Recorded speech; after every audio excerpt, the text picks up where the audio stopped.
Servus beieinander, willkommen zurück bei mir im bayerischen Outback. Schön, dass ihr alle wieder dabei seid. Ich habe jetzt mich so ein bisschen mit den Paddeltouren, mit Stand-Up-Paddeln beschäftigt.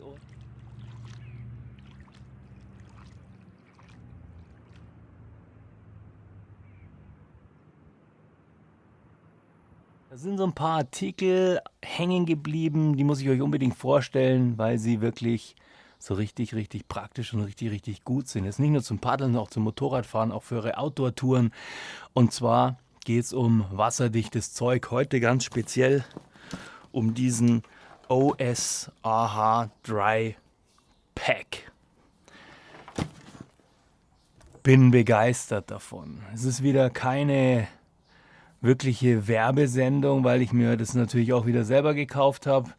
Und ihr kennt es ja, wenn ich euch Sachen vorstelle, gibt es kein großes Drumrum, sondern ich stelle euch nur die Sachen vor, die ich wirklich tatsächlich cool finde, um euch Zeit zu sparen. Und von diesem Ding bin ich tatsächlich begeistert.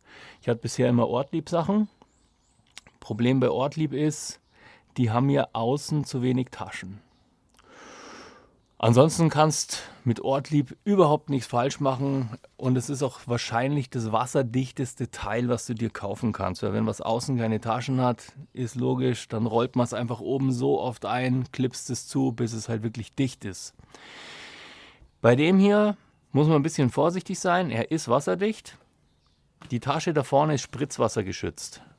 Das war mir aber das Wichtige, dass da vorne eine Tasche ist und dass innen nochmal eine kleine Einzeltasche ist. Ich zeige euch das nachher alles im Detail und stelle euch die ganzen Features vor, weil das nämlich ein paar richtig coole Sachen sind. Er ist richtig robust, er ist eine richtige feste LKW-Plane. Ich würde sagen, dass er sogar robuster ist als die Oberfläche von so einem Ortlieb. Mag mich aber da nicht so weit aus dem Fenster lehnen. Ich fand die Farbe klasse. Entscheidungskriterien, gleich als allererstes. Ich wollte, dass der nicht nur ein großes Fach drinnen hat. Er hat natürlich hier wieder dieses Ding zum Verdrehen. Normalerweise macht man es so zu. Ich mache es halt in der Ortlieb-Methode zu, weil ich mich dann wohler fühle und glaube, dass es wasserdichter ist. Aber da komme ich später noch dazu. Für mich war wichtig, ein einigermaßen vernünftiges Tragesystem für einen wasserdichten Sack. Einen Brustgurt, den ich natürlich überhaupt gar nicht verwendet habe. Einen Hüftgurt und einen Brustgurt, den ich natürlich gar nicht verwendet habe. Der hat eine Signalpfeife, komme ich auch später noch dazu. Ich verlinke euch den natürlich unten. Gibt es in verschiedenen Größen. Ich habe mich für 35 Liter entschieden, weil mir nämlich 20 Liter zu klein sind. 55 Liter sind mir viel zu groß und den gibt es, glaube ich, noch größer und noch kleiner. Und alles natürlich farblich abgestimmt. Das fand ich super. Gut, also Hauptkriterium für mich die Außentasche, dass wenn man das Kameramaterial dabei hat, dass man, ohne dass man jetzt auf dem Paddleboard oder wo auch immer man unterwegs ist, das große Fach aufmachen muss, damit das nicht alles rausfallen kann. Sondern hier Handykamera, Kamera, GoPro, 360, was auch immer, da rein und es ist wassergeschützt.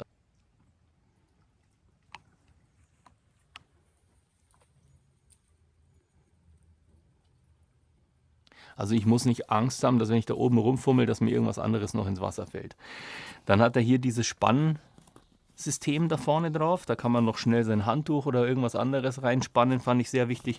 Und dann hat er hier diese Laschenstreifen. Das ist jetzt kein Molle, sondern das sind halt einfach aufgenähte Streifen. Und er ist von der Rückseite natürlich wieder komplett verklebt, damit alles wasserdicht ist. Er hat an der Seite nochmal zwei so kleine Taschen, wo man schnell was reinstecken kann, seine Brotzeit oder irgendwas, was man halt schnell verbraucht auf der Tour. Und man kann alles Mögliche dranhängen. Das fand ich mal sehr wichtig. Jetzt kommen wir zu den Details.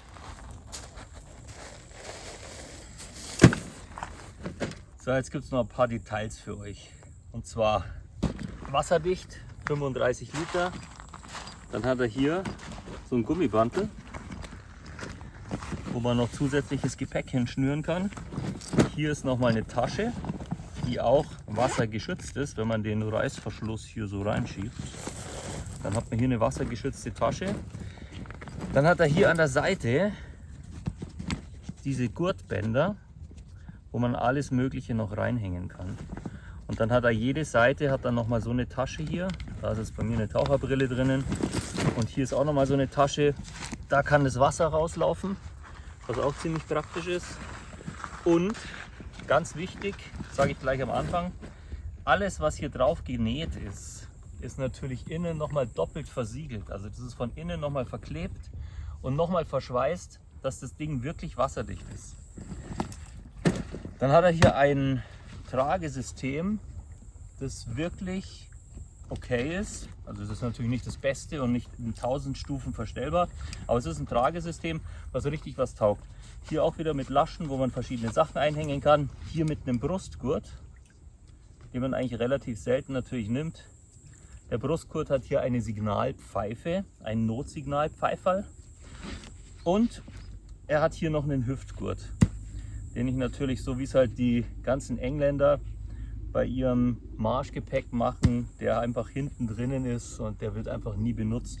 Dann hat er hier nochmal Polster drinnen, die auch mit diesem Mesh sind, damit das Wasser rauslaufen kann.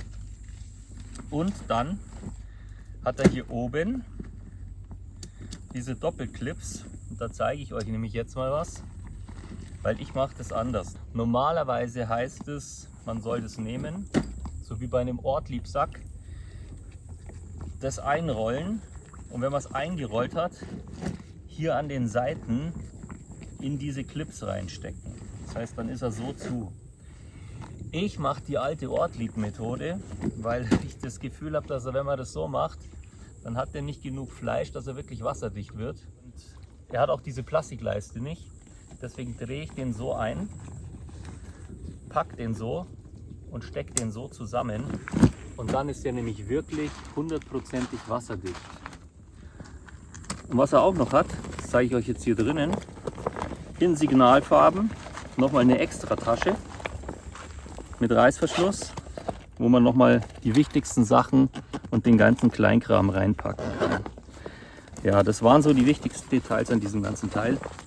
Da hinten noch eine Trageschlaufe, und das macht diesem ganzen Ding zu einem wirklich empfehlenswerten, wasserdichten Dryback.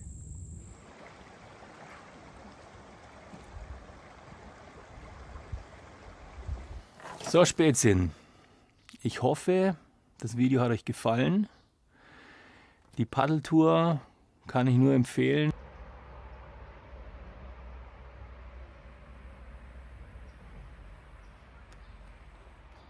Und auch dieses extrem entspannte Paddeln im Sitzen, wo man wirklich, wirklich viel Ausrüstung mitnehmen kann. Vor allem, wenn es richtig gute wasserdichte Sachen gibt.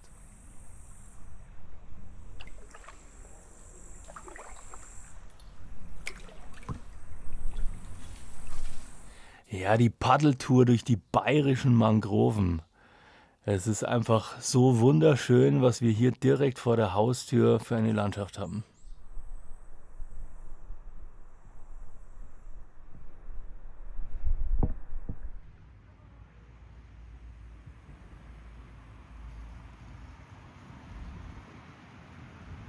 Der sagt natürlich wieder unten verlinkt für euch zum Durchchecken. Ja, 35 Liter ist so für eine Mehrtagestour eigentlich völlig ausreichend. Ich überlege tatsächlich, ob ich mir noch eine Nummer kleiner kaufe und eine Nummer größer, weil ich total begeistert bin von diesem Ding. Und genau gucken, Dry Pack, nicht Dry Bag, so die anderen Sachen, sondern Dry Pack, 3 Buchstaben. Was soll ich noch sagen? Kauft's kein Klump, dann müsst ihr weniger wegschmeißen. Wünsche euch ein wunderschönes Wochenende. Pfiat euch.